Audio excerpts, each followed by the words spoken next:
పులివెందులలోనేమో తెలుగుదేశం పార్టీకి సంబంధించినటువంటి మీటింగ్ సందర్భంగా అటు బీటెక్ రవి వర్గం,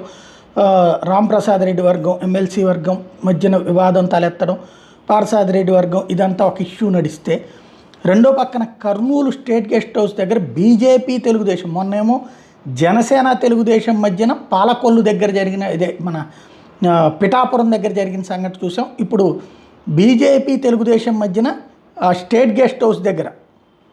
ఘర్షణ వాతావరణం నెలకొంది. నిమ్మల రామానాయుడు రాష్ట్ర మంత్రి అక్కడికి వచ్చినటువంటి సందర్భంలో ఆదోని తెలుగుదేశం పార్టీ నాయకులు అక్కడ ఆయనకి ఘన స్వాగతం పలకడం, ఇన్ఛార్జి మంత్రి అయి ఉండటంతో అక్కడ ఆయన్ని కలవడానికి ఓ పక్కన ఆదోని ఎమ్మెల్యే పార్థసారథి అక్కడ మూవ్ అయితే, పార్థసారథికి వ్యతిరేకంగా టీడీపీ వాళ్ళు పెద్ద ఎత్తున నినాదాలు చేయడం, నియోజకవర్గంలో ఏకపక్షంగా వ్యవహరిస్తున్నారు, తమను ఏమాత్రం పట్టించుకోవట్లేదని, తెలుగుదేశం భిక్షతో గెలిచారు, దమ్ముంటే రాజీనామా చేసి గెలవాలంటూ ఈ సందర్భంగా నినాదాలు చేయడం అన్నది సంచలనం సృష్టించింది.